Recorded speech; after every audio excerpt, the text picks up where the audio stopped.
Good evening and welcome to the 2026 Parks King Lectures. It's wonderful to see all of you on a rather cool February night.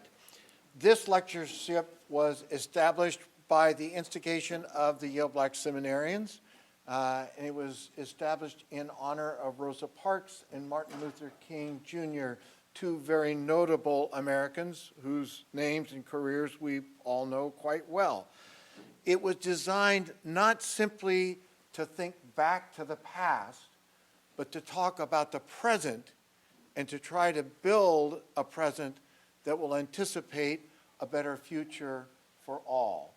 Some very notable speakers have given this lectureship, some of national note, whom I'll mention, Ambassador Andrew Young, I think everybody knows who he is, a current U.S. Senator, Raphael Warnock, Brian Stevenson, who is a colleague, at least he was at a law school in New York. We know him maybe best for his work in Montgomery.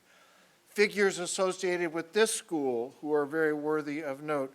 Rena Karifa Smart gave this lectureship in 1992. M. Sean Copeland, who is a member of our faculty.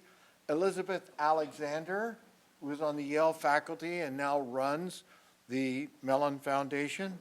And I would be remiss if I didn't mention our own Willie Jennings, who is in the audience tonight, who also gave this lecture.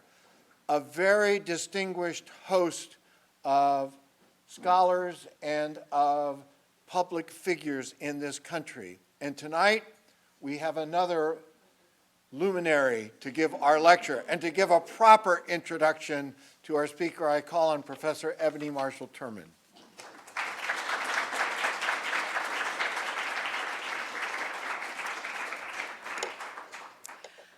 I am delighted to introduce to you all the Reverend Dr. AnneMarie Mingo. Dr. Mingo is the Associate Professor of Ethics, Culture, and Moral Leadership and the Director of the Metro Urban Institute at Pittsburgh Theological Seminary. She previously served as Assistant Professor of African American Studies and Women's, Gender, and Sexuality Studies at Penn State University, as well as an affiliate faculty member in the Rock Ethics Institute at Penn State. In 2018-2019, she was the Ella Baker Visiting Professor of Black Studies at the University of California, Santa Barbara. Drawing on oral histories and ethnographies, her work in social ethics centers on the lived experiences of Black churchwomen who were involved in the civil rights movement. Her research interests include 20th and 21st century Black freedom struggles, with specific focus on the U.S. civil rights movement, the South African apartheid struggles, and the global movement for Black lives, socio-religious activism of Black women, and theological and ethical influences in social movements. Her first book, Have You Got Good Religion? Black Women's Faith, Courage, and Moral Leadership in the Civil Rights Movement, was published by the University of Illinois Press in 2024. Dr. Mingo also writes in the areas of Black church activism, peace and reconciliation, and the influence of Black music and media on social activism. She is the founder of the Cultivating Courageous Registers project that works collaboratively to expand the work of and equip intergenerational religious activists to help meet critical contemporary needs for social justice. Prior to entering the academy, Dr. Mingo worked as a corporate marketing executive with the Procter & Gamble Company for over 8 years. She earned the Bachelor of Science degree in Business Administration from Florida A&M University in Tallahassee, Florida.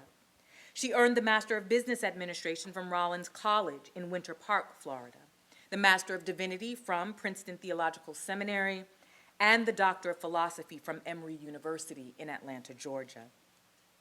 As an international speaker, Dr. Mingo has inspired and empowered people throughout the United States, the Caribbean, Southern and Western Africa, and Southeast Asia.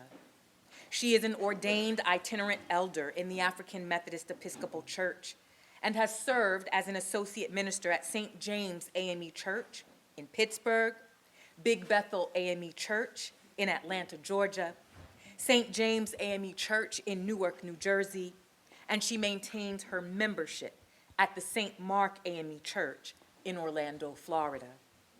Dr. Mingo is a member of the Delta Sigma Theta Sorority Incorporated. It's all right, it's all right. And she is active in numerous academic guilds, including serving on the board of directors for the Society of Christian Ethics. She is the co-editor of the Studies in Social Ethics, Ethnography, and Theology's book series with Bloomsbury Press. Dr. Mingo is the founder of Sister Scholars, an organization that supports Black women with or pursuing doctoral degrees. She seeks to join theory and praxis in the academy, the church, and broader society in ways that transforms lives and the world. Dr. Mingo is also a founding member of the Ida Bell Wells Women Collective, a group of thinking Black women of faith who, as religious scholars, are primarily concerned with the interstices of church, academy, and society, or what womanist ethicist Katie Geneva Cannon would call the tridimensionality of town and gown. Of all of this, what I really want to say is that I've been knowing Dr. Mingo for many, many, many years now. She is a brilliant scholar, and she is an even better friend. I'm so glad that she thought it not robbery to be with us on this very special occasion in the life of our community. Won't you join me in warmly welcoming my friend, my sister, my girl, the Reverend Dr. AnneMarie Mingo. Thank you, Andrea.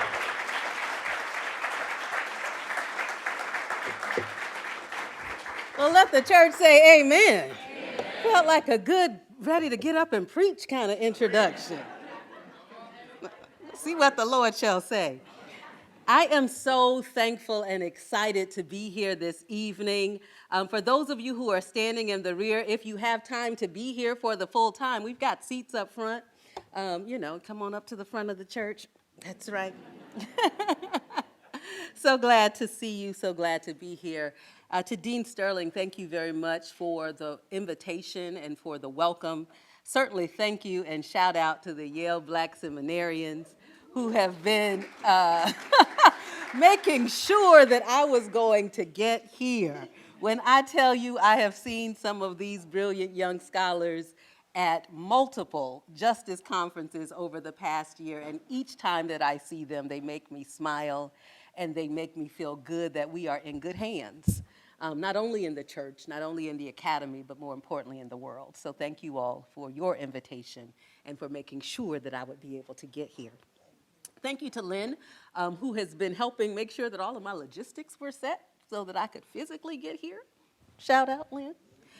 And to friends and colleagues that I see throughout the room, everybody don't reveal yourself in the way that Ebony just did, just in case this does not go as well as one would hope. You will not be the blame. So if you do not mind, I am going to ask, and I pray that, now wait, let me ask this first. Where are my prayer warriors?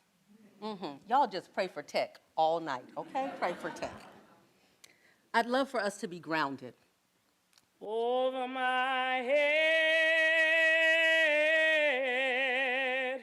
I see freedom in the air. Over my head, oh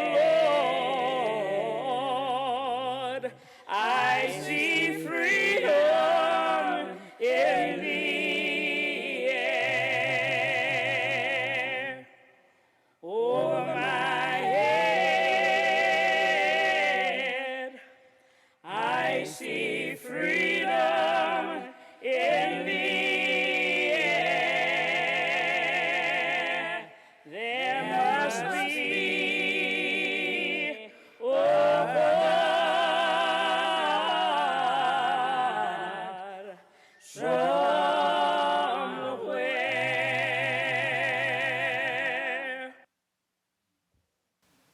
Over my head, I see freedom in the air. Over my head, I see freedom in the air. Over my head, I see freedom in the air. There must be a God somewhere. Anybody recognize the voice? Bernice Johnson Reagan, one of the founding members of the SNCC Freedom Singers, who took a song and remixed it so that we could see freedom and imagine it in such a way that we know that God is present. So this evening, sorry, Brock, you told me what to do. This evening, as we gather for the Parks King Lecture, I am thankful to be a part of a legacy that has started in 1983 with the Yale Black seminarians pushing forth to make sure that there would be a space on this campus, a space within this divinity school that anchors its work in Black freedom, that anchors its work in justice, that anchors its work in the work of African American scholars and social theorists and pastors and activists, and it is my hope that I will contribute to a part of that today. On November 27th, 1955, Rosa Louise Macaulay Parks and hundreds of others packed the sanctuary of Dexter Avenue Baptist Church, where Martin Luther King Jr. had been pastoring for just about a year and a half. They were there to hear Dr. T.R.M. Howard speak about the mockery of a trial that led to the non-conviction of white men who had brutally murdered Emmett Till on August 28, 1955. Parks had been active with the National Association for the Advancement of Colored People, or the NAACP, for years as its local secretary, and she had worked to start the NAACP Youth Council there in Montgomery, Alabama in 1954. She and her husband had been working to shape a generation of young people who would be committed to justice in all of its forms. She was deeply troubled by the murder of Emmett Till. So a few days later, after sitting in that mass meeting on November 27, 1955, December 1st, 1955 rolls around. Rosa Louise Macaulay Parks boarded bus number 2857 in Montgomery, Alabama, and made her way home after a day of work. She recalls that she didn't initially pay attention to who the bus driver was because had she done that, because she'd had a previous run-in with him, she likely would not have taken that bus. But she was on the bus, and by the third stop along her journey, in front of the Empire Theater in downtown Montgomery, the after-work crowd began to get a bit much on the bus, and seats were beginning to fill. Now, there was a city ordinance in Montgomery that actually allowed Rosa Parks and others to stay in her seat, but James Blake, who was the white bus driver who she'd had a run-in with before, kept pushing to ensure that the white people would not have to stand, but could be seated without sitting next to a Black person. So in order to get up, Rosa Parks, in her quiet dignity and moral clarity, replied, "No." Then when James Blake said he would have her arrested, she replied, "You may do that." No uproar, no going back and forth, simply moral vision for something better. When I often ask people, as a civil rights movement scholar, where would we start the civil rights movement according to the traditional U.S. civil rights movement timeline? It often takes a little bit of time, but we often have a starting place around 1954 with the Supreme, y'all know this part, right? The Supreme Court case, Brown versus Board of Education of Topeka, Kansas, and we often ended about where? 1968, April or so, with the assassination of Martin Luther King Jr., and also linking that with the 68 Civil Rights Act with fair housing being signed by Lyndon Johnson a week after King's murder. Some people start with Rosa Parks and the Montgomery bus boycott. December 1955, which then propels a very young Martin Luther King Jr. into national prominence as one of the most well-known and well-recognized faces and voices of the movement. However, when I think about the civil rights movement. And the spark that most of the women that I've spent time with interviewing and studying and learning from, I actually start with Mamie Till-Mobley, whose son, Emmett Till, was murdered in Money, Mississippi on August 28, 1955, and her courageous decision to be present in Mississippi at the trial for the murderers of her, well, the murderers was just not only a bold choice and a courageous choice, but she also decided, I won't just go there for the trial, I want to hold an open casket funeral back in Chicago. Because as she said, and we know, I want the world to see what they've done to my boy. Mamie Till-Mobley found the courage to see beyond the pain that was in front of her in the tortured and unrecognizable face of her only child and imagine the impact of her choices leading to greater freedom for young people that had been denied to her son. So galvanizing the public outcry, Mamie Till-Mobley directly petitioned President Dwight Eisenhower in a telegram that she sent that was received by the White House on September 2nd, 1955. Emmett Till is murdered August 28th. By September 2nd, she's reached the White House. In an effort to bring the morals of the nation into question in the face of the tragedy that she endured. The telegram read, I, the mother of Emmett Lewis Till, am pleading that you personally see that justice is meted out on all persons involved in the beastly lynching of my son in Money, Mississippi. Awaiting a direct reply from you, Mamie E. Bradley. She was Bradley at the time. Till-Mobley leveraged the media attention that she had been able to draw in the wake of her son's murder and helped to put the horrendous crimes of Southern whites on the front page of newspapers and magazines all over the nation and ultimately the world. Her concern was for the progress and advancement of humanity, which she linked to the changing the practices of groups and individuals which sought to limit others within society. Till-Mobley used something that was very difficult for her as a mother, the gruesome death of her only child, as a way to muster virtues of freedom faith, courageous resistance, and theomoral imagination, to bring about a corrective to the blatant wrongs occurring in Mississippi and help move the American society towards a greater good of justice and freedom. Determined to not allow Till's death to be covered up in the blood-rich soil of Mississippi, Till-Mobley demanded to take her son's body back to Chicago and have him buried there. While making the plans for her son's funeral and referring to the public viewing of her son's brutalized body, she told the funeral director, A.A. Rayner, there in Chicago, this is a quote, I would like for as many people to walk in here and see this thing as want to come. As long as we cover these things up, they're going to keep on happening. I'm pulling the lid off this one. My personal feelings don't matter. It's those other boys and girls out there that we're going to have to look out for. And the more people that walk by Emmett and look at what happened to this 14-year-old boy, the more people will be interested in what happens to their children, end quote. Courageously resisting the request of the funeral director to fix him up, which would have tempered the heartbreaking image for viewers, she proclaimed, I want the world to see what happened to my boy.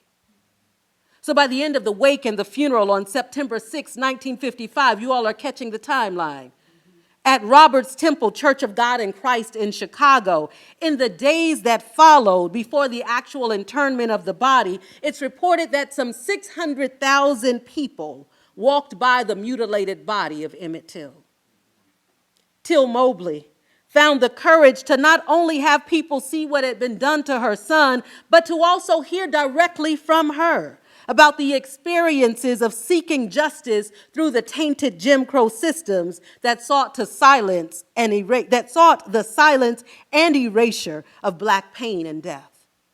She told the people who gathered to hear her at an NAACP rally at Bethel AME Church in Baltimore, Maryland on October 29th, 1955, she says, quote, but without the newspapers and the press, news agencies, there would never have been a trial, in Mississippi.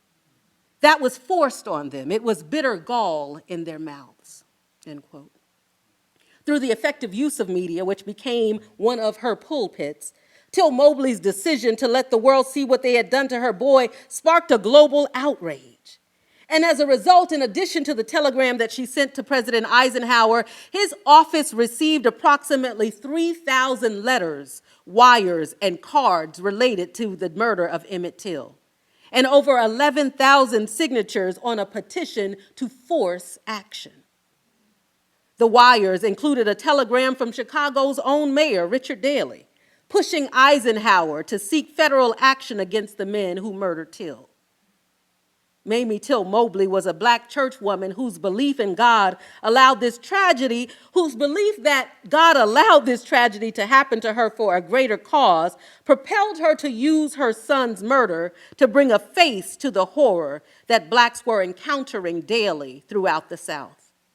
This courageous decision also put the nation on notice that the mistreatment of Blacks was no longer going to remain hidden under the steel-lined curtain of the South. She knew that racial change was needed, and she wanted to make sure that the curtain was pulled back so that other forms of protest at local and national levels could be understood through a different light that could dismantle hate and keep building momentum within a movement. So instead of sitting by silently like others before, she uses this as a tool. She says also at that NAACP rally on October 29th, she says that when I was talking to God and pleading with him and asking, why did you let it be my boy? It was as if he spoke to me and said, without the shedding of innocent blood, no cause is won. And I turned around and I thanked God that he felt I was worthy to have a son that was worthy to die for such a worthy cause. Now, this notion of sacrifice is problematic at best, and certainly not without critique. Yet in this religious theme, which has historically provided a particular form of comfort and understanding for many who have been oppressed, this is her statement and her understanding. Till-Mobley's sacrificial language reinforces the sacramental nature of the violent act that took place as she made sure that her son's death did not happen in vain. So while living out her beliefs, she found comfort in her communication with God, who was present in her life and provided direct revelation through prayer. This understanding she embraced through her experience with God was that Emmett's death would not simply have an impact on her, but God wanted to use it to help achieve the ultimate goal of freedom for others. This was a part of Mamie Till-Mobley's theological and ethical understanding of a God who could use even a cruel and difficult thing for her as an individual to bring about significant change for the broader society.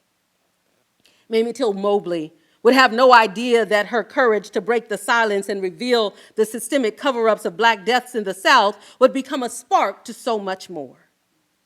But the message was not lost. The courage did not go unrecognized, and the impact actually did spread. Because on that Thursday evening of December 1st, 1955, the igniting took place through Rosa Parks, as she later described that as she was sitting there on the bus that evening, thinking about the recently murdered Emmett Till, it was in that moment, as she was approached by the bus driver, that she decided in the manner of an old Negro spiritual that she would not be moved. It was then that she defied the practices of the South and maintained her rightful seat on the bus. She found the courage to imagine freedom and did not discount what could have been seen as a simple step as her way to take action. Rosa Parks shows us through her initial stance, but also through her subsequent legal pursuit, that courage is a choice and resistance is an intentional act. So for a little bit, I'd like to talk about some virtues that I lift up in my book, Have You Got Good Religion? Black Women's Faith, Courage, and Moral Leadership in the Civil Rights Movement. I identify 3 virtue ethics that I draw from the lived experiences of Black religious women who were active in the Civil Rights Movement. The first virtue that I lift up and that I draw on is called freedom faith. I draw from the language of civil rights activist, pastor, ethicist, and professor Prathia Lynn Hall, who used the term freedom faith as both freedom in faith and freedom for faith. Reflecting on what she experienced living as a resident with Black folks in Southwest Georgia, in the documentary This Far by Faith, she describes freedom faith as an anchor of resistance in this way. She says, the local people had wisdom of the ages. They had lived in this system of brutal racial injustice all their lives and for generations past. How had they done that? They had done that because each generation had passed on to the next generation this thing I call freedom faith. This sense that I'm not an N-word, I'm not a gal, I'm not a boy, I am God's child. And as God's child, that means that I am everything I'm supposed to be. It may cost my job, it may cost my life, but I want to be free and I want my children to be free. So I'm going down to the courthouse and I'm going to sign my name and I'm going to trust God to take me there and I'm going to trust God to bring me back. That's courage, that's faith, that's freedom faith. Freedom faith was evident among Black women, men, and children during the period of enslavement in the United States. This was not simply during the civil rights movement. Drawing from apocalyptic and Exodus biblical narratives with liberators like Denmark Vesey and Nat Turner and even Harriet Tubman, the new Moses who safely delivered hundreds of God's people from bondage, they focused on the collective boldness to confront oppression that was made tangible to them by a desire to envision and take risk to embrace physical freedom. Freedom faith is an enduring virtue passed down even through songs like "Oh Freedom, oh freedom, oh freedom over me, and before I be a slave, I'll be buried in my grave and go home to my Lord and be free." Freedom faith was passed on in the prayers that were lifted up in the midnight hour, praying for deliverance, praying for provision, praying for protection. Freedom faith is a virtue that has been passed down for generations, and it's always the goal. The second virtue that I identify is courageous resistance, which builds on Maya Angelou's notion that courage is the most foundational of the virtues. Now, Maya Angelou is often recognized as a poet and a writer, and sometimes she's acknowledged as a dancer and an actor, but she's less frequently known as an activist. Maya Angelou had served as the director of the SCLC's New York office and was active in struggles for Black freedoms in the early 1960s until her death. She describes this courage, this idea of courage, as, again, the most important of the virtues because without it, she says, none of the other virtues can be practiced consistently. She understood courage as something that had to be cultivated. She says, I realize that one isn't born with courage, one develops it. And you develop it by doing small, courageous things. In the same way that one wouldn't set out to pick up a 100-pound bag of rice, if that was one's aim, the person would be advised to pick up a five-pound bag, and then a 10-pound, and then a 20-pound, and so forth, until one builds enough muscle to actually pick up 100 pounds. And that's the same way with courage. You develop courage by doing courageous things. Small things, but things that cost you some exertion. Mental and I suppose spiritual exertion. That's Maya Angelou. Courage can be understood as an action at the heart and core of one's being. Courage begins inwardly, but it is performed outwardly. Courage is a response to something that could be dangerous or fear-inducing, and courage requires acting despite the fear, and it's a conduit for bravery. Courage is the one consistent virtue that I often saw enacted by the women that I have studied, and it's also one of the consistent virtues that I see by womanist and Black feminist scholars such as Katie Geneva Cannon and Melanie L. Harris. Courage matters. The third of the virtues that I identify in my book is the one that we'll spend just a little bit more time with this evening. Oh boy, I hope that clock is wrong. The third of the virtues that I identify is theomoral imagination, where I perceive theomoral imagination along a spectrum of sight, imagination, and vision, where what you see gives you the ground from which to imagine more or something different. And what that imagined reality allows you to construct a vision by which to then begin to obtain that something different. So theomoral imagination, as I see it, actually happens in a liminal space where hope works in collaboration with imagination, allowing a person to deftly move beyond physical and social boundaries because from a liminal space, they're actually able to see possibilities of more that they were previously not aware of because it exists outside of the limitations of the current spaces that they occupy. This talks a little bit more about moral imagination, and as I look at my time, read it on your own. One of the distinct attributes of theomoral imagine, as I have constructed it, is that what is both seen in the present and in the future takes place from a liminal space, where it is revealed in the actions and the relation of the divine. What you are able to see in your present that you don't fully understand yet in your future, you get revelation about from the divine. It is God who guides radical visions of freedom, such as the one that Mamie Till-Mobley had that inspired others. I believe that the power of imagination is that it unfetters thoughts and opens possibilities of more beyond what is currently known. And so this virtue ethic that I've named theomoral imagination actually opens a second sight. This is one of the areas of Du Bois's work that isn't necessarily talked about as much, but this idea and notion of a second sight that results in visions that God provides, which align with the teachings and traditions of faith and can be checked against the moral mandate of justice as an output of love that most religions actually profess. Now, while philosopher David Hume views imagination as a guide where we can envision how we would feel if a particular set of circumstances were played out in our mind's eye, a theomoral imagination allows a person to visualize what they would do. It's not simply about how you might feel, but what does this now propel you to do in a particular circumstance?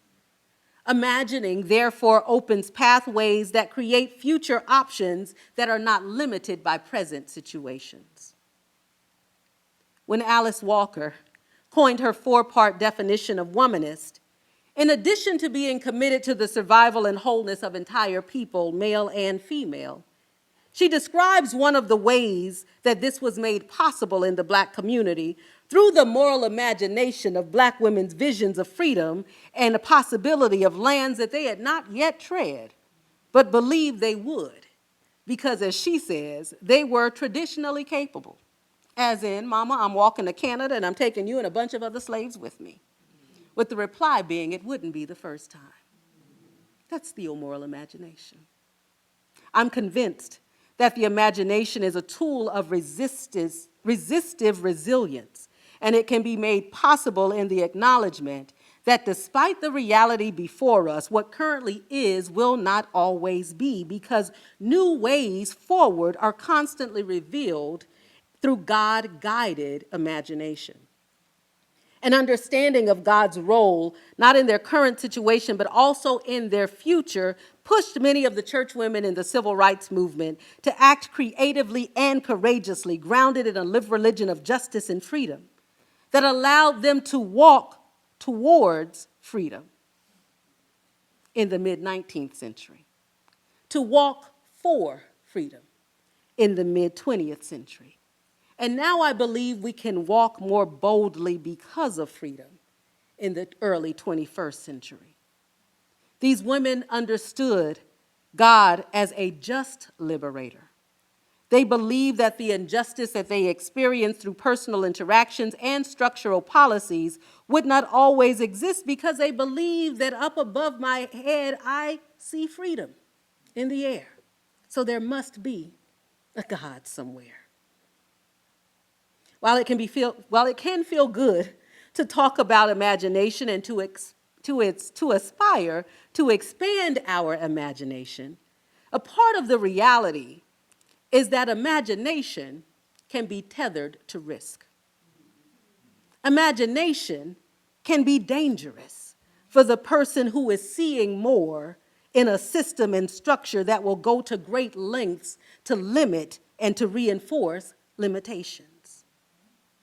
There is a lived reality that acknowledges the impact of fear and the ability to imagine freedom in such a way that one feels compelled to pursue it despite the risk. We often find ourselves conditioned to recognize that our imagination, conditioned to not even recognize that our imagination has been bound in ways that we must work intentionally to free, so that we can actively pursue freedom as an actual lived condition. I'm actually concerned that we don't even know that our imagination has been bound. During the period of enslavement, it was physically risky to imagine living and being respected in your full humanity. We see in the narratives of many family members who used physical means to break notions of imaginative desires for freedom for fear that their lives would be taken in the pursuit of that very act of freedom. Yet the record also shows that there are more courageous witnesses than simply Harriet Tubman, not to minimize her work and her actions, but there were many who had sacred visions and imaginations of freedom, and they found courageous ways to act to make that so. One of the ways that I've begun studying within the women that I work with the civil rights movement to have a grander vision and an even richer imagination is to begin to ground your imagination in the things that are actually lived out, because that helps to create cracks in the facade. It throws off the matrix. We can begin to get grounded in ways when we try things out. In one such example that I write about, Marjorie Wallace Smith was a young child when she intentionally crossed boundaries and made her own assessments from a liminal position. She recalls, she says, I was the feisty one that when we would go shopping at a store called Parisian, they had a white water and they had colored water. And I would rush to the white water to see how it would taste. And my sister would get so angry, you're not supposed to do that. And I would say, oh, well. Marjorie crossed the threshold and realized that the water was equally as wet and equally as satisfying in the department store that was willing to integrate their dollars in the till but maintain segregated accommodations for their black and white customers. Her older sister was responsible for protecting her, and so her admonishment was based in a fear of what could happen. However, Margie says that she continuously would go and drink out of the white water fountain after she had done that. She was crossing those socially constructed and maintained thresholds even as a child because she knew and understood that one day this duplication would not exist. She had tasted the water for herself. She could now begin to imagine even more because she grounded that imagination of the not yet realized possibility that equal access would indeed happen. Imagination, as a result, is actually not neutral. It can be used in ways that sees hope and good, or it can be used in ways that sees despair and bad. That's one of the actually interesting things to me about imagination that I don't know that we think through as much. We can actually be intentional about the ways that we do, as Theodore Parker, or often quoted by King, says that the arc of the moral universe is long, but it bends towards justice. This act of bending requires some type of creative imagination in the positive.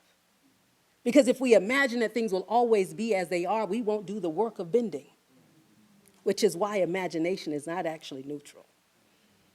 I'm concerned that the muscle of imagination has atrophied for many of us, and it must be retrained. When we were children, many of us were encouraged to imagine in ways that a towel would become a cape and a broomstick would become a sword, and you and your friends could defeat evil by literal leaps and bounds on a playground. Imagination was encouraged when you made a rocket ship out of cardboard boxes and imagined yourself running and living in other worlds that did not have the racialized constraints of Earth. Even running home when a rocket was coming back in to see what kind of new things might we learn from these other spaces. The imagination was fueled as a kid, not truncated as a kid. Yet as adults, we are actively discouraged from imagining anything beyond the basic ways that have been categorized as acceptable. We're not taught to question who benefits from our lack of imagination. We have to ask that question. I often ask my students, who benefits from that? Who benefits from an impotent imagination? Who benefits from misguided morals? Who benefits from listless limitations? We have to retrain and actually condition our imagination to become liberative. So today, we often hear in some colloquial spaces that cheekily brag about that they understood the assignment. We must acknowledge that freedom has always been the assignment. Freedom faith that was passed down through songs like Oh Freedom and through songs like Up Above My Head. That song that I played at the beginning as our grounding was actually created by Rosetta Tharpe. It was released by Rosetta Tharpe in 1941. But as we are hearing it through the SNCC singers and Bernice Johnson Reagan, this is 1961, 20 years later, where she's no longer talking about up above my head, I hear music in the air. But above my head, I see freedom. There must be a God somewhere. We need to reimagine where freedom exists and how we might see it through the insight of what God reveals to us. Imagination can be a seed for freedom that gets planted within the spirit and the mind, and it can grow into a quest, or it can be killed before it reaches the surface. This is a part of what happens to us as adults. We allow imagination to grow into the light for children, and yet we cover it and minimize it for adults when we need it the most as a tool to help us to see a different world. And so when I think through what I'm working about, what I'm working out with theomoral imagination and this idea, it's actually an Afrofuturist process in some ways. You don't get to Afrofuturism, seeing black people in the future, without a good imagination that says that we at least still exist. Baseline, we exist. Great line, we thrive. Theomoral imagination is a way of imagining freedom such that people are able to live and flourish fully. Kelly Brown Douglas pushes us to address how we come to accept what we normalize. She says, a moral imaginary grounded in an epistemology that normalizes whiteness cannot envision a society that eliminates racial injustice. Such a moral imaginary doesn't have the capacity to foster social cultural webs of relationships between white and black people characterized by equality, mutuality, and reciprocity. Such relationships defy notions of inherent white superiority and black inferiority. She goes on to challenge the assumption that nothing good can come from certain places that are underprivileged by noting that that way of thinking is how socio-cultural epistemological privilege holds the moral imaginary captive. We've got to free ourselves to imagine a situation, an environment, a society that is not rooted in these racialized constructs that create a sense of superiority or inferiority based on color and class. So today, we are called to tap and retrain our muscle of theomoral imagination and begin to regularly put thought and action into practice. God-guided revelation is ongoing because God is still speaking, and God is still calling us to do justice and to love kindness and to walk humbly with God. Yet it is in times when God seems silent that our imagination is most necessary. It's most critical in those moments. One of my concerns today is that we are ceding our imagination to machines that have been trained without a commitment to holistic human flourishing. We can't cede our imagination to AI. I'm concerned that we are losing our communities of care to institutions of individualism that don't create conditions for communal living and communal well-being.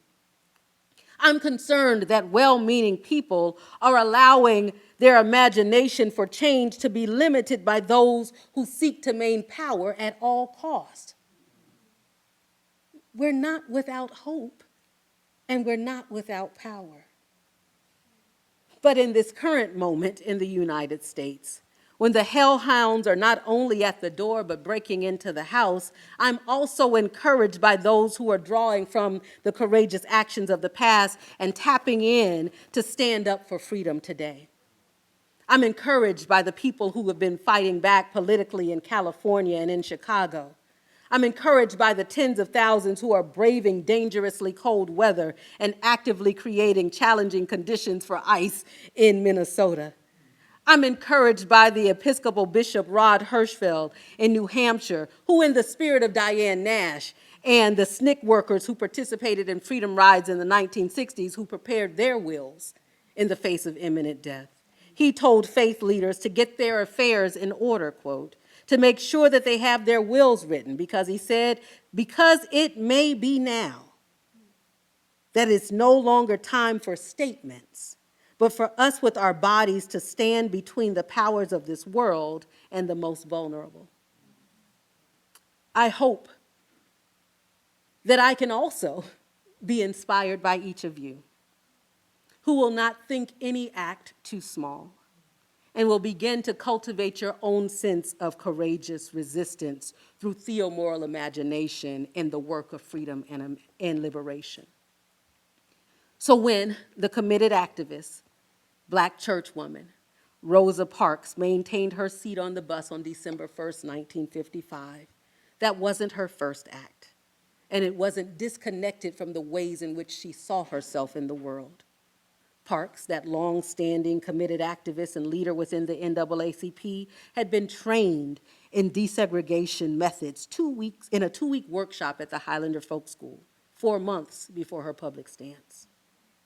She had been doing work in 1931, pushing along with her husband to bring justice to the case of 9 young Black men who were falsely accused of raping 2 white women in Scottsboro, Alabama. She was a dedicated truth seeker, investigating the gang rape of Reese Taylor by white men in Abbeville, Alabama in 1944. She was transformed through the pain of the arrest in 1952 of the 16-year-old Jeremiah Reeves, whose consensual relationship with a young white woman was not accepted. And so he was forced to confess despite her best efforts to block the execution, he was ultimately killed by the state. Rosa Parks imagined better, but she kept working for it too. So by 1955, when the courage of Mamie Till-Mobley to imagine a world where young Black boys like her son and young Black girls could visit family members and come home alive, pushed her to make visible what had been done to her son, Rosa Parks saw it. Rosa Parks felt it. And she imagined freedom not only for herself, but for others. My question today is, what are you imagining? Thank you.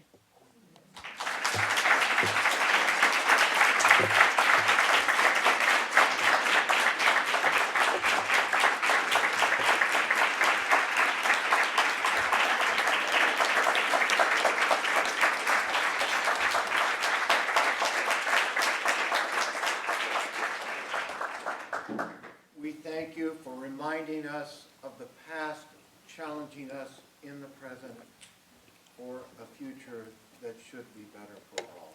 And that's what this lecture is all about. We have time for questions. I'm going to ask you, you do have a mic.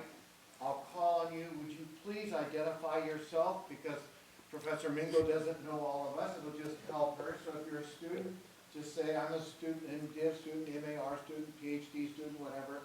If you're faculty, staff, or just somebody from the community, just let us know briefly and state your question succinctly. And if you make a comment, disguise it as a question, please.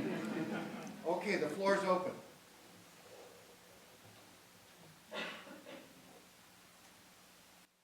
Oh, now, come on now. Is somebody monitoring online? Are they able to ask questions? Oh, okay. Well, shout out to whoever's online. We got questions now. Here and here and here. Hi, Dr. Mingo. Thank you so much for your wonderful lecture. My name is Alden Fawcett. I'm a third-year MDiv student here. I'm wondering if you could speak a little bit about what possibilities for imagination are when you are in an institution that is actually suppressing your imagination. Thank you, Alden. You know what? Do we have to end at 6:30? No. Oh, okay. Okay, because I was going to say, let me take a few and then I'll answer them all together, if that helps with time. Maybe. You know what? Let me get started while Brock is walking to the next hand. I think that imagination, as I said, is a tool. And it's a tool that is most important in situations like you're describing. And so when I'm describing it almost as a muscle that has atrophied, that we need to keep training, you're in one of the most resistant time periods, which is when you actually build more muscles, right? So for those who do this I am healing. I'm a runner, but I'm injured, right? But in my training, I make the most progress when I've got the most resistance that I'm facing. And so if we actually think of the positive, if imagination is not neutral, but we're looking for it to be operative for us as a tool in a positive way, then we actually don't think that the oppression is necessarily bad as a whole. We think of it as an opportunity to actually strengthen and come up with something that is different. But a part of what I'm also arguing for is that our imagination is not solo out here by itself. That a theomoral imagination has to come from God. It's an encounter with the divine, which means that even in those places that are hard, that are challenging, that feel oppressive, that are structured in ways that do not feel life-giving, flourishing, abundant, that it is even more important for us to attune our ear to hear the voice of God. And then to trust the relationship that exists from God, with God, that whatever God has revealed to us is actually possible. That God desires our goodness, right? A future and a hope. I know the plans I have for you. Jeremiah 29:11, y'all know this, right? Y'all study scripture. Okay. I know the plans I have to give you a future and a hope. So whatever things that God is giving us to imagine differently, God actually plans for us to make it through it. The other thing becomes, not the other thing, but another thing becomes being open to see how God is moving. And the power of imagination actually forces us to not look for things to be exactly the way that we would expect. Because if they are, then we don't need imagination. That means that help can come from another source. That means that support can come in another way. Thank you, Alden, for getting us started. Reverend Ray. Dr. Mingo, thank you Ray. so much for a wonderful, wonderful lecture. I have a question. I'd like to get your perspective on one of the contemporary discourses that is going on now that really has two edges to it. The one which is counseling black folk to just rest and to step back for a moment and to breathe. And then the sort of twin sort of discourse of, you know what, just let this all burn, you know, because we've already done our part. But in line with what you're saying, thinking about Rosa Parks, she had planned, she had prepared, but she hadn't planned for an action that day. Right. She was just tired. Well, And, you know, Yes. there's a way that very many people who were sort of catalysts were just tired and they just weren't going to deal with it anymore. So how do you sort of weigh those two things in terms of a discourse of, you know what, this is on y'all because we've been in this so long, and the other discourse that some of the greatest catalysts were folk who had just reached a point that they just said, you know what, I'm just tired. I didn't know that this was going to be the day, but this is the day. And that many of those folk were the ones who changed the course of human history. So how do you sort of weigh those two? Thank you for the question, Dr. Ray. Many of you probably heard my vocal to the just tired narrative. It's troubling for me, right? I'm actually wearing a pin that I picked up at the Rosa Parks Museum in Montgomery. I was there for the 70th anniversary of that December 1st, 1955, so just this past December. And it says, the only tired I was tired of giving in. That's her quote, right? And so because we got a broad room, and I know that you study deeply, I can't just let it sit. And I think that we got a both and. This is not a singular issued problem or a single community problem. And so even within the communities where activism and work has been taking place, not everybody in that community has been active. So if somebody needs to rest, somebody else needs to not rest. Go take a nap. It's okay. Because one of the things, and this is, I'm going to switch into some of the training modes that I do for other activist spaces. We have to be careful around our ego in thinking that the only way that something is going to happen is if I'm there. Because that also begins to put some limitations on who God can use to believe that it's only me. So if I got to be out, no, you don't. If God ain't tell you to go, sit your little self down, right? And if it needs to burn, maybe that's a part of God's plan too. We've got biblical record that shows a lot of stuff that got burned and destroyed, despite the best efforts of others, right? Despite our hopes. So I sit in two places with it. I understand those who have been doing the work for a long time and really are saying, I'm glad somebody else is stepping in because I'm not going to keep going out there. I also understand those who say, I ain't create this stuff. I'm good for telling my students, go talk to your uncle. What conversation did you have with your auntie over the holidays? Because she voted for this foolishness. I'm part of the 92%. So I'm good with that too. And so I think that we have to just, we have to be okay with the discomfort of it also. And to allow ourselves to see what activism can look like, and then what justice really looks like. Because if the only path forward is to put our bodies physically on the line when people are trying to take our bodies, I don't know that that's imagination. I don't know, right? We can keep talking about it.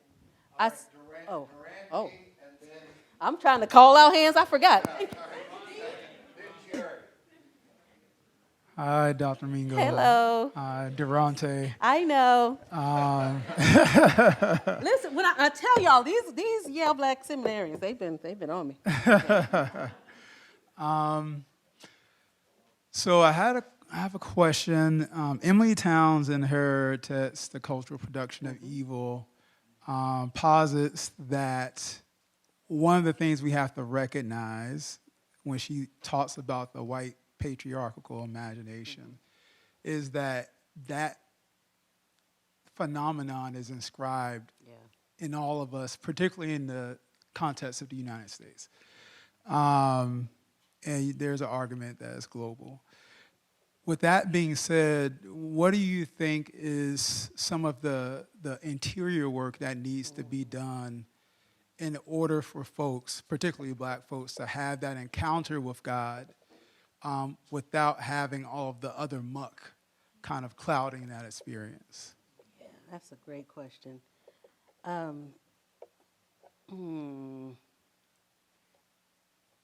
Y'all saw how I just got off with Dr. Ray, so I'm just trying to write down this question and make sure I kind of have the idea there. I think that's a fabulous question. And it challenges us to actually think about how we understand God. Because I think too many of us have an understanding of God that is white and patriarchal. And as a result, it's hard to make that disconnection because we don't see God as not that. So that's the interior work that I think really needs to happen. And it needs to happen in the classrooms here. It needs to happen in the pulpits, but it also needs to happen in the homes where we actually can see God in the grandmothers and imagine God in that way, right? To hear God in the baby and imagine God that way. When we have to pay attention to our own imaginings of God. That is the interior work. Because God is not just in some of these configurations that we have, that we preach about, that we sing about. Pay attention to the lyrics of your songs, right? Pay attention to your prayers. The ones that you think are just coming from you, did you pray to God first? That the Spirit might actually lead you, or are you repeating things that you've heard that are tainted by white patriarchy? So that's a part of the interior work that I think we have to do first so that we can do the other stuff. Professor Street.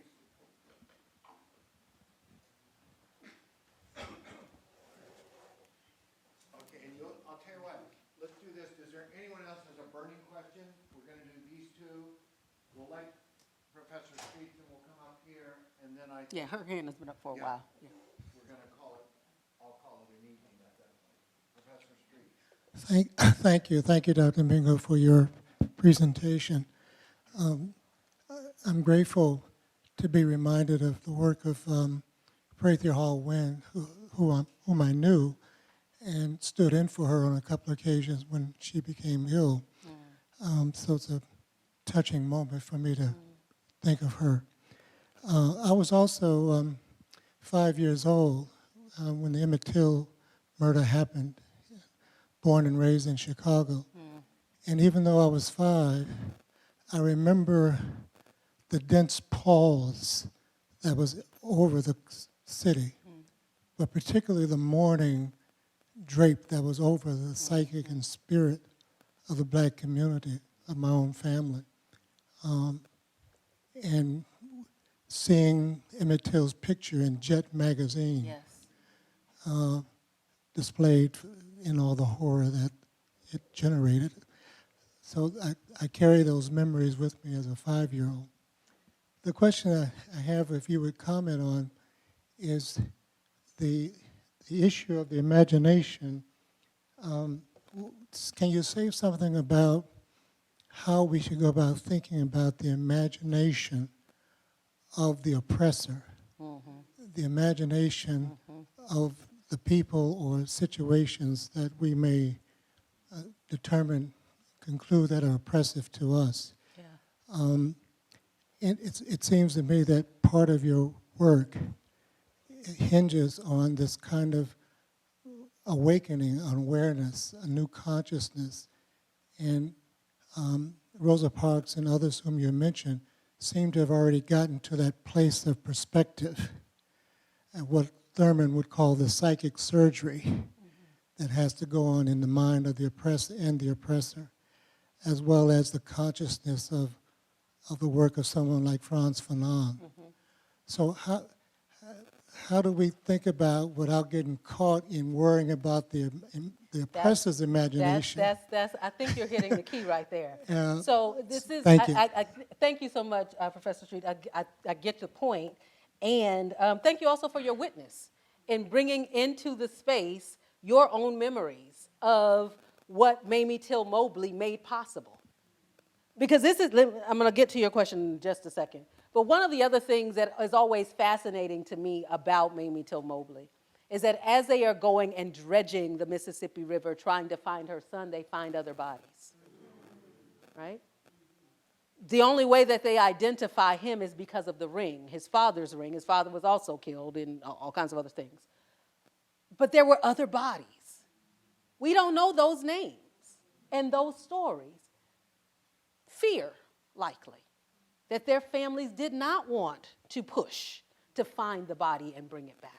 That their families did not want to keep rupturing the societies and the spaces, right? And so you were able to give us witness just now of a 5-year-old boy who has been shaped by the decisions and the conscious choices of this black woman who says, I imagine something different for other kids. And as a result, I can't just let my kids stay down here, even if it hurts me. your other point, this is a part of why, and I didn't have time to really work it out as much, but this is why I kept trying to say that imagination is not neutral, right? Because the imagination of the oppressor is still an imagination, right?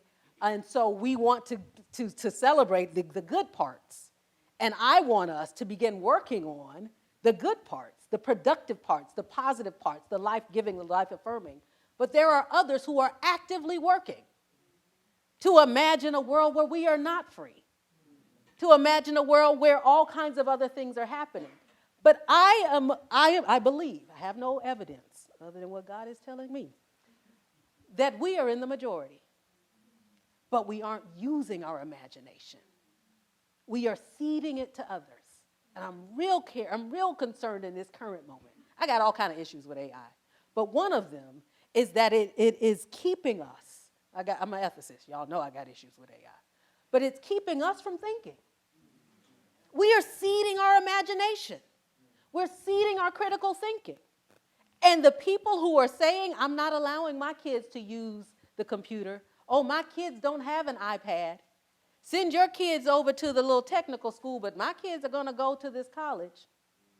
They have a different imagination right now that is going to keep the separation of classes and make it even greater, right? That's going to reinforce and reify these oppressive systems and structures because they are imagining themselves in one place and everybody else someplace else. We can right that ship if we are active and intentional. Where's the mic? Let's get her real quick. Yes. Hi, Dr. Mingo. Dear, I'm a first-year MDiv. My name is Jaden. Hi, Jaden. I'm curious to talk about community. When I think about the civil rights era, I think about community and how even maybe imagination was upheld and shaped by community through individuals, but just the importance of how the Black community stood at that time together. I'm wondering, in the age of extreme or hyper-individualism, even as you talk about AI and the loss of imagination, how communities can be, what ways can we rebuild community through imagination? How have we lost it? And just, what ways can we kind of reconfigure what has been lost? I love it. Thank you, Jaden. You can hand that to Bob. Thank you. Great question. One of the things that I often talk about as it relates to community during the civil rights movement is another sort of myth buster. This idea that everybody was together. Everybody was working. All the churches were active. Now we just need to be like they were back then. How were they? I've never found numbers over 25% active. In some communities, it was low as 10, right? And so these stories and narratives that we begin to romanticize have us think of unification in a way that wasn't the reality. Now, there were also some structural things that kept people in communities together, even if they were not the ones actively doing the work also, right? Segregation, redlining, all kinds of other things. Some positive, right? Because I think that there were some helpful things that we now don't have. But I say that because I don't want us to think that we've got something that we're missing. We have an opportunity with who we have to create a community that is a justice-centered, love-anchored space now. That means getting to know people. That means putting down some of the tech and actually sitting with somebody. Right? It is becoming more challenging now, not because of these other types of structures, but because of our technology that has us with a false sense of community. I got 10,000 friends. No, you don't. You got 3 people that you can call if something goes down. Right? But it's a false sense that we have community when we actually don't. The challenge becomes recognizing it and now trying to right that ship so that we are intentional about, okay, for these however many days, phones are down, right? That I actually pick up and I go have lunch physically with somebody. That I do some of those types of things because that's when we also get to share the ideas of what our hopes are, right? Of what our dreams are.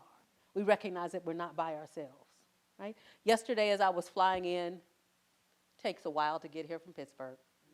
So I left on a 6:19 a.m. flight. I got here about 3 o'clock yesterday. Long day. But on one of my layovers, I was in Detroit. And there was a woman, I went in, again, I'm injured. I got to sit where I can get up. So there was a woman in a wheelchair, older white woman in a wheelchair. And I am always in the airport with a mask on. So I look for people who have masks on that I'm going to be near, or I look for people who have another type of commitment that I can align with. She had on a pin that said, "No Kings." And I told her, I said, "Oh, I sat by you because you're my kind of people." I began having conversation with this older white woman who was headed from Detroit to Savannah, Georgia.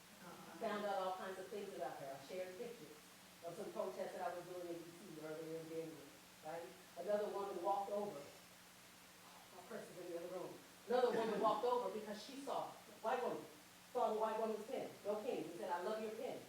Then we both started talking about that. The white woman went back, came and brought us some cards, and handed us postcards that were dealing with voting, education, and issues. She says, "I have a postcard campaign. I send these out. It had all of these things. This is what you do. This is how you check that out." That's because we were talking. I wasn't on my phone. I went and I was intentional about who I sat by. I opened up conversation with somebody that I didn't know. Friendly enough. My mask was on her, but it's all good. Other people saw that, recognized that we created community. So I had that postcard in my purse over in the Houston because I want to stay connected with it. That's a part of what community looks like now. Not being afraid, so that we can figure out where we're going. You had something else that we can rebuild it through imagination. Yes. Right? So this is what imagining it looks like, differently. I don't know that we need to go back to all of the things of the past. They're trying to take us back there now, and it don't feel so good, does it? So how might we imagine something different? Last little exercise. I know we're supposed to be probably somewhere having a beverage or something by now. But Latasha Brown, who is one of the co-founders of the Black Voters Matter movement, she often has us do an exercise of imagining what a future would look like without racial issues. Have you ever imagined what a just society would actually look like? If you haven't tried to see it, then you'll never be able to create it. One of the other realities that I've come to understand is that often when we're told to imagine something, people tell us, "Close your eyes." That means that in darkness, we can see something different. So it's dark right now, but it's an opportunity for us to see something different and to do the work to make it so.